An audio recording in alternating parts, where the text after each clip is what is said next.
নমস্কার, Kaushik edu point YouTube চ্যানেলে। আগের ভিডিওতে আমি পেপার 1 এর যে সলভগুলো করেছিলাম, পেপার 1 এর প্রশ্ন এবং তার অ্যান্সার কি হতে পারে এবং সেই অনুযায়ী সলভ করেছিলাম। এইবার আমি এই ভিডিওতে হিস্ট্রি পেপার 2 টা নিয়ে বলবো, যেখানে আমি বলবো যে এই প্রত্যেকটি প্রশ্ন সঠিক উত্তর কি হবে এবং বাকি অপশনগুলো কেন উত্তর হবে না, সেই জানাগুলো কিন্তু খুব গুরুত্বপূর্ণ। সঠিক উত্তর সবাই জানে। অনেক ইউটিউবে কিন্তু অনেক ভুলভাল অনেক কিছু কনফিউশন প্রশ্ন থাকছে। কিছু প্রশ্নের কনফিউশন আমার নিজেরও আছে। আম সেগুলো আমি আলোচনা করব। কিন্তু বাকি অপশনগুলো কেন হবে না সেগুলো নিয়েও আমি আলোচনা করব। আচ্ছা, ১ম প্রশ্নের দিকে আমি চলে আসি। এখানে আমি বুকলেট নিয়েছি, বুকলেট Y নিয়েছি এটা। ১ম প্রশ্ন, লেখ পদ্ধতি কোন অঞ্চলের নথিপত্রের সংগ্রহ? এখানে অপশন হচ্ছে গুজরাট। হ্যাঁ? গুজরাট হলো সঠিক উত্তর। এটা হচ্ছে একদম 9th to 15th সেঞ্চুরির মধ্যে একটা ডকুমেন্টস, যেখানে ওই অঞ্চলের একাধিক ইতিহাস আমরা জানতে পারি। ২, এশিয়াটিক সোসাইটি অফ বেঙ্গল কে প্রতিষ্ঠা করে? খুব কমন প্রশ্ন, উইলিয়াম জোনস। বারে, বারে প্রশ্নটা এসেছে। তোমরা জানো কবে প্রতিষ্ঠা? এটা অবশ্যই তোমরা কমেন্ট বক্সে জানাও।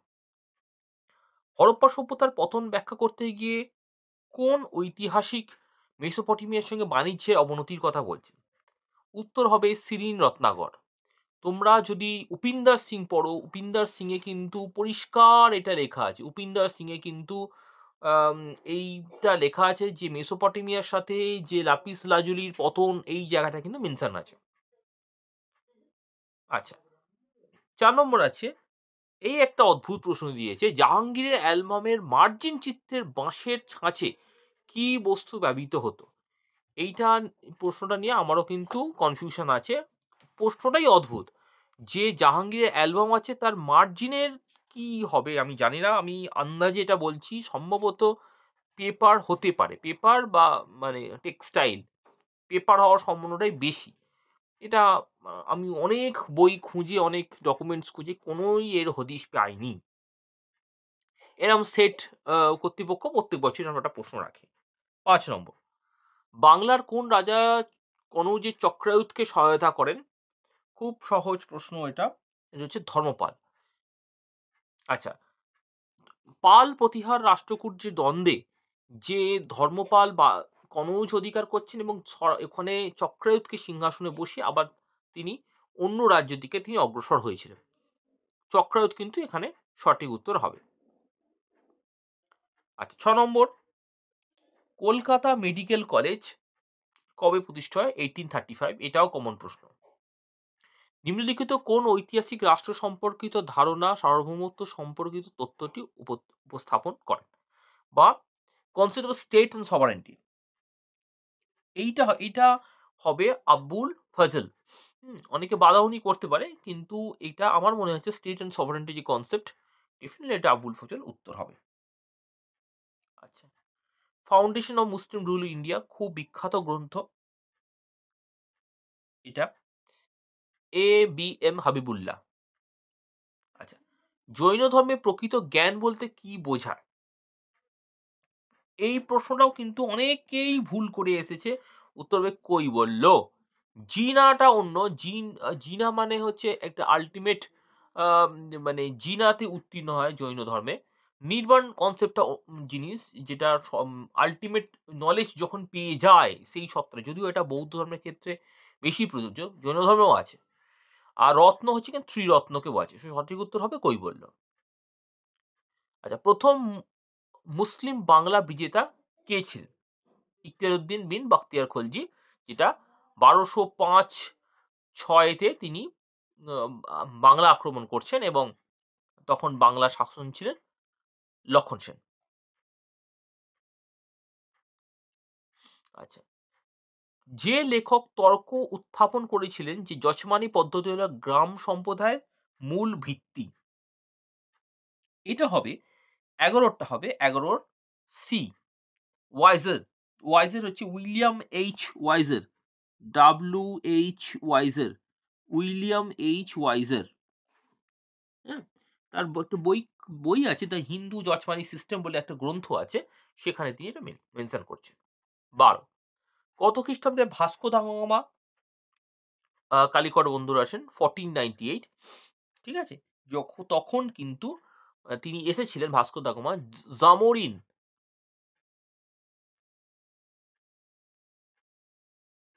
জামোরিনের রাজসভাতে কিন্তু তিনি এসেছিলেন।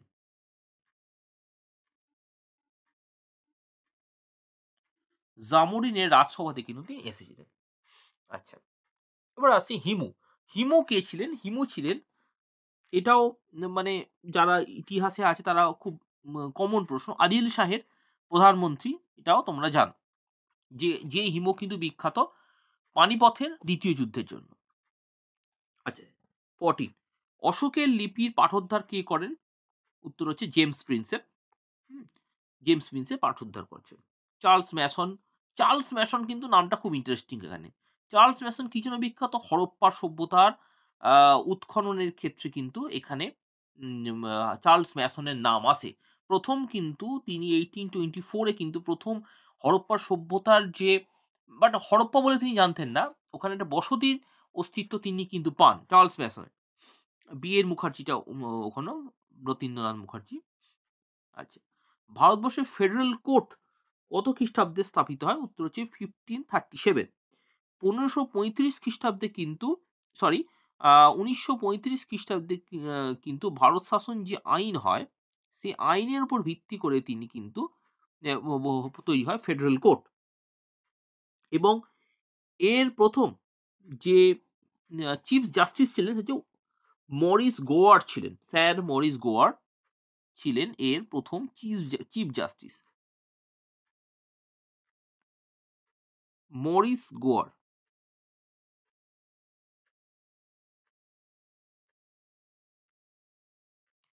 মরিস গোয়ার ছিলেন এর প্রথম চিফ জাস্টিস। এবং আরো অনেকে ছিলেন, শেখ শাহ মোহাম্মদ সুলেইমান ছিলেন, এম আর জয়াকার ছিলেন, অনেকেই কিন্তু এর সঙ্গে যুক্ত ছিলেন। আচ্ছা, দ্য আইডিয়া অফ হিস্ট্রি গ্রন্থটি কার লেখা? আচ্ছা, এই প্রশ্নটা কিন্তু উত্তরটা হবে আইডিয়া অফ হিস্ট্রি, এই যে গ্রন্থটি কার লেখা? তো সবাই জানে আর জি কলিংহুড। কলিংহুডের লেখা, যারা প্রাইমারি হিস্ট্রি নিয়ে আমরা যারা পড়ি, তারা কিন্তু এই কলিংউডের বইটা কিন্তু সকলেই জানে। মানে কলিংউডের বই কিন্তু পড়তেই হবে, সকলেই আমরা জানি। আচ্ছা, ভারতবর্ষে কে প্রথম ইক্তা ব্যবস্থা চালু করে? এই প্রশ্নটা অনেকেই এক এক রকম উত্তর বলছেন। সিম্পল ভাবে ভাবার চেষ্টা করবে, এত জটিলতা যাবে না। সিম্পল ভাবে ইলতুৎমিশ উত্তর হবে, ব্যাস। অনেকে বলে প্রশ্ন ভুল আছে, এত জটিলে যাওয়ার দরকার নেই। পরীক্ষা দিতে আসার সময় সঠিক একদম মাথায় যেটা আছে সেটা ইলতুৎমিশ।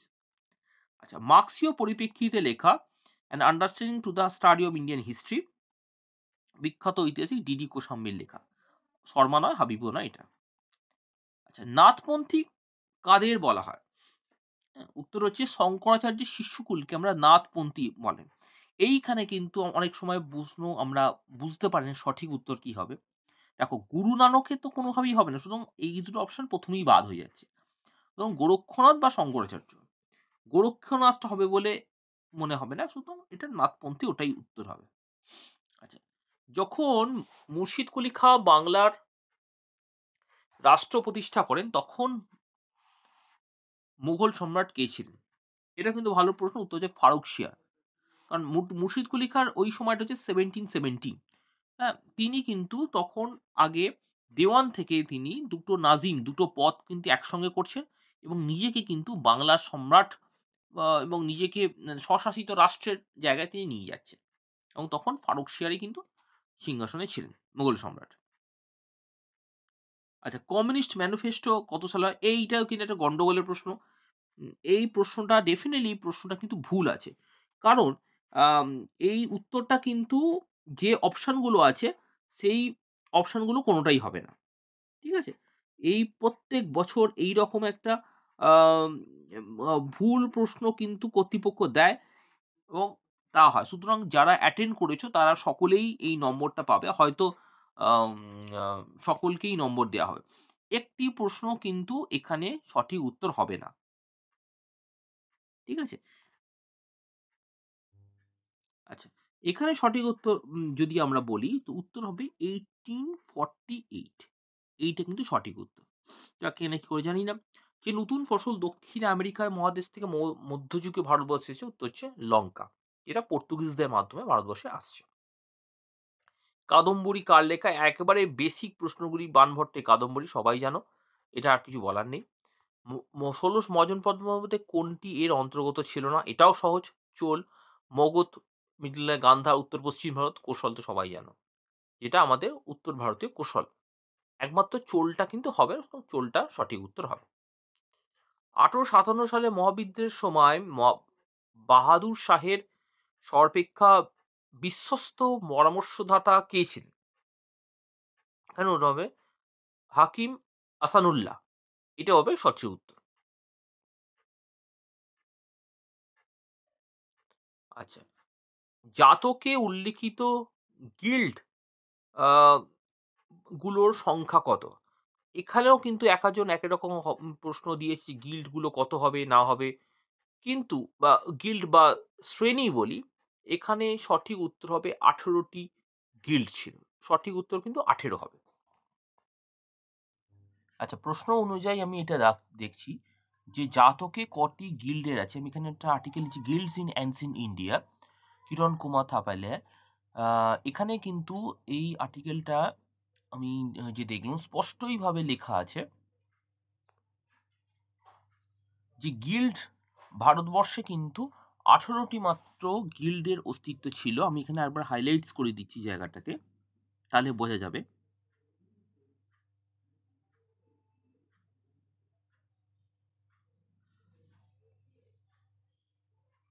এখানে পরিষ্কার দেখা যায় Jataka tales refer to the 18 guilds. পরিষ্কার ১৮টা গিল্ডের কথা কিন্তু লেখা আছে। আর্টিকেলটার নাম গিল্ডস ইন এনসিয়েন্ট ইন্ডিয়া। সুতরাং আমাদের প্রশ্ন অনুযায়ী কিন্তু এখানে জাতকে উল্লিখিত গিল্ডের যে সংখ্যা সেখানে হবে ১৮টি। গুপ্ত রাজে প্রবর্তিত স্বর্ণমুদ্রা, খুব কমন প্রশ্ন, হচ্ছে দিনার। আচ্ছা, নেক্সট প্রশ্ন হচ্ছে কুমারজীব কে ছিলেন? কুমারজী ডেফিনেটলি একজন বৌদ্ধ সন্ন্যাসী বা শ্রমণ, যিনি কিন্তু চীন দেশে গিয়েছিলেন। আচ্ছা, বিজয়নগর রাজ্যের কৃষি কাঠামোতে মান্য বলতে কি বোঝা হয়? মান্য মেনলি হচ্ছে ট্যাক্স ফ্রি ল্যান্ড, যেটাকে আমরা করমুক্ত গ্রাম বলি, ওইটি উত্তর হবে। পুরুষার্থ সাথে কোন ধারণা সম্পৃক্ত নয়? আমরা জানি ধর্ম, অর্থ, কাম আর মোক্ষ, সুতরাং দণ্ডটি সম্পৃক্ত নয়। এগুলো সহজই দিয়েছে। Concept of Bharatvarsha and other essays, অবশ্যই বিডি চট্টোপাধ্যায় লেখা বিখ্যাত একটি গ্রন্থ, যার প্রথম আর্টিকেলটিই হচ্ছে কনসেপ্ট অফ ভারতবর্ষ। কোন ভারতীয় জাতীয়বাদী নেতা ভারতকে বর্ণনা করেছেন আ nation in making? S N Banerjee বা সুরেন্দ্রনাথ ব্যানার্জি। এটা ভালো প্রশ্ন এবং কমন প্রশ্ন এটা। এখন হচ্ছে খাকসার কাদের বলা হয়? এই খাকসার নিয়ে আমার একটু কনফিউশন ছিল। খাকসার হচ্ছে একটা ধরনের খাকসার মুভমেন্ট বলে একটি মুভমেন্ট হয়েছিল। মেনলি এখানে উত্তর হবে এই যেটা মেম্বার অফ একটি সশস্ত্র মিলিটেন্ট লিগ ভলেন্টিয়ার্স। যদিও খাকি পোশাক পরিহিত আধা সামরিক বাহিনীও আমি ভাবছিলাম অনেক সময় হবে, কিন্তু অ্যাপ্রোপ্রিয়েট উত্তর যদি ধরি কেন একটি মিলিটেন্ট লিগ ভলেন্টিয়ার্স, এটাই হবে সঠিক তোমাদের উত্তর। এটা মোটামুটি ১৯৩০-এর দশকে একটি গুরুত্বপূর্ণ সংগঠন হিসাবে গড়ে ওঠে খাসকার, এবং এর প্রতিষ্ঠাতা ছিলেন ইনায়াতুল্লাহ খান মুশরিকি। ইনায়াতুল্লাহ খান মুশরিকি।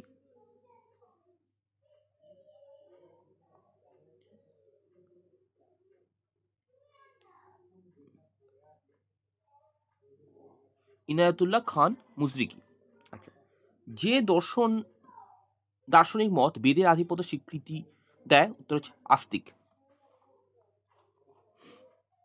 বুক্কা কোন বছর চীনের সম্রাটের নিকট দূত প্রেরণ করেন? এটাও আমি একটু খুঁজে বের করতে হয়েছে। উত্তর হচ্ছে ১৩৭৪ খ্রিস্টাব্দ। এটা সঠিক উত্তর হবে। আচ্ছা, নব্যপ্রস্তর বিপ্লবের ধারণা বা নিওলিথিক রেভলিউশন, অবশ্যই Gordon Childe, the man in. গ্রন্থটির নাম হলো এখানে ম্যান মেক্স হিমসেলফ। বিখ্যাত গ্রন্থ ম্যান মেক্স হিমসেলফ, এই গ্রন্থটিতে কিন্তু তিনি তার বক্তব্য তুলে ধরেন।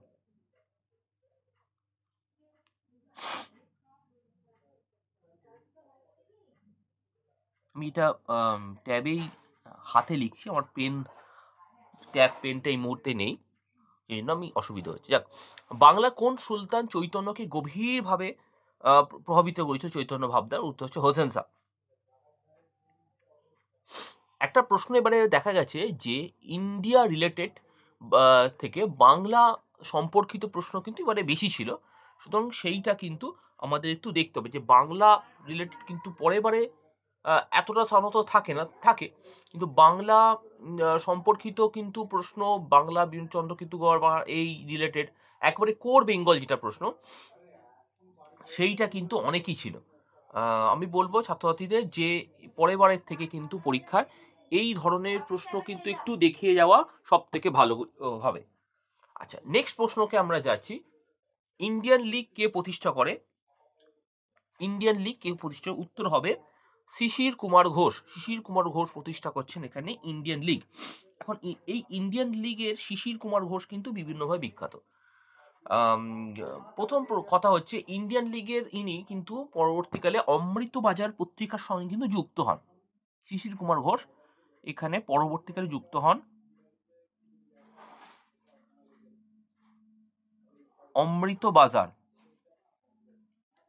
অমৃতবাজার পত্রিকার সঙ্গে যুক্ত হন, এবং ইন্ডিয়ান লীগ আরম্ভ হচ্ছে 1875, যে গুরুত্বপূর্ণ সাল। 1875 ভারতের ইতিহাসে গুরুত্বপূর্ণ সাল, যেখানে একই বছর কিন্তু আর্য সমাজ প্রতিষ্ঠা হচ্ছে, অ্যাংলো ওরিয়েন্টাল কলেজ প্রতিষ্ঠা হচ্ছে।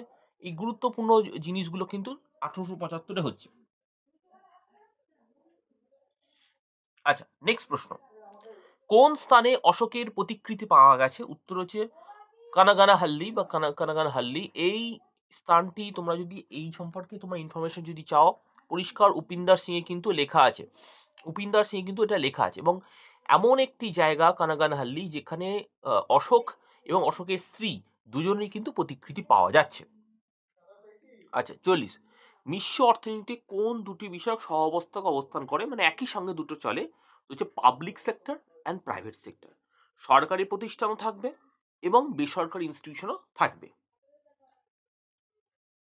আচ্ছা, লক্ষ্মী দেবী যে প্রচলিত কল্পচিত্র দেখা যায়, তার দুই পাশে দুই হস্তি, একটি কলস তার সুর ধারণ করে আছে, সেই চিত্রটিকে কি বলা হয়? উত্তর হবে গজলক্ষ্মী, এটা কমন। বালগঙ্গাধর তিলককে লোকমান্য নামে কেন জনপ্রিয়? এটা অনেক রকম হয়, কিন্তু উত্তর হবে সরকার তাকে রেন্ট হত্যা মামলায় দোষারোপ করেছিল। আসলে রেন্ট কুখ্যাত একজন পুলিশ কমিশনার ছিলেন, তিনি মানে খুব ইন্টারেস্টিং একটা ঘটনা ঘটে। রেন্ট যে পুলিশি অত্যাচারের বিরুদ্ধে বালগঙ্গাধর তিলক তার মারাঠিতে একাধিক প্রবন্ধ লিখতে থাকে, কিন্তু কিছুদিন পরই হঠাৎ করে এই রেন্টকে কেউ হত্যা করে দেয়, এবং তার জন্য সমস্ত দোষ গিয়ে পড়ে বালগঙ্গাধর তিলকের ওপর, এবং তারপর থেকেই বালগঙ্গাধর তিলক অত্যন্ত জনপ্রিয় হয়ে ওঠেন, এবং তিনি মহামান্য তিলক বা লোকমান্য তিলক নামে অভিহিত হতে থাকেন। কোন সুফি সাধক 1753 খ্রিস্টাব্দে বাংলায় এসেছিলেন? উত্তর হবে শাহ সুলতান রুমি। তখনও সুলতানিদের বাংলা আক্রমণ ঘটেনি, তারাই কিন্তু বাংলা চট্টগ্রাম অঞ্চলে সুফিদের অনেক কিন্তু প্রভাব দেখা যেতে থাকে।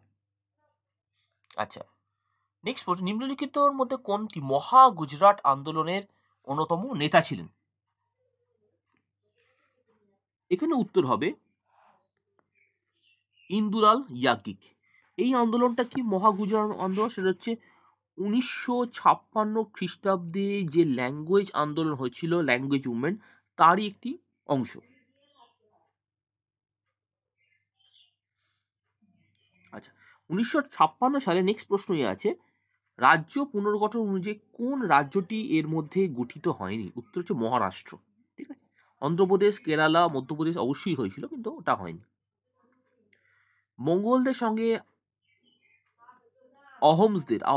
অহোমসদের সরাইঘাটে যুদ্ধ হয়েছিল, সেই যুদ্ধ কিন্তু কত সালে সংগঠিত হয়? উত্তর হচ্ছে 1600। এখানে অপশনগুলো এক এক রকম আছে, এইখানেও কিন্তু আমি গন্ডগোল পেয়েছি। আমি বুঝতে পারিনি কেন এই ধরনের অপশন। উত্তর আমি জানি যেটা 1671।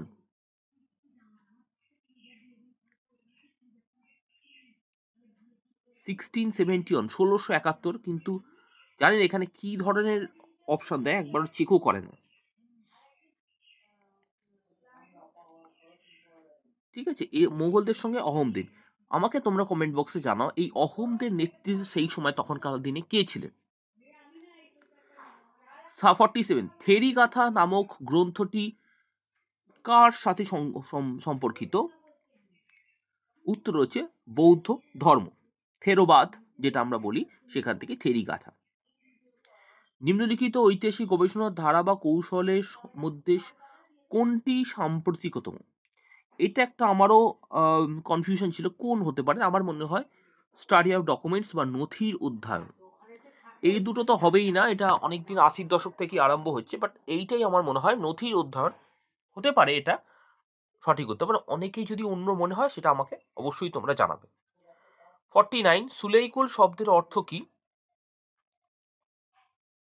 এখানে উত্তর হবে বিশ্বজনীন শান্তি বা পিস উইথ অল, যেটা আকবরের সময়কালে সুলেইকুল। 50 আমফোরা কি? আমফোরা হচ্ছে রোমান ব্যবহৃত এক ধরনের মৃৎপাত্র। এই ধরনের আমফোরা মৃৎপাত্র কিন্তু আমাদের পশ্চিম ভারতে গুজরাটে ভারুচ বা আমাদের কুষাণ আমলে কিন্তু এই আমফোরা মৃৎপাত্র কিন্তু একাধিক পাওয়া গেছে, যেখান থেকে আমরা রোম ভারত বাণিজ্যের কিন্তু প্রমাণ পাই। যারা রোম ভারত বাণিজ্যকে খুব খুঁটিয়ে পড়ে তারা আমফোরা শব্দটা খুব ভালোভাবে জানে। তো এইটা গেল আমার ফার্স্ট পার্ট, 50টা প্রশ্ন এবং তার এক্সপ্লেনেশন। এর বাইরে যদি তোমাদের কিছু জিজ্ঞাসা থাকে তাহলে তোমরা কমেন্ট বক্সে জানাও। নেক্সট পার্টে আমি বাকি 50টা প্রশ্ন নিয়ে খুব শীঘ্রই আসবো। Thank you.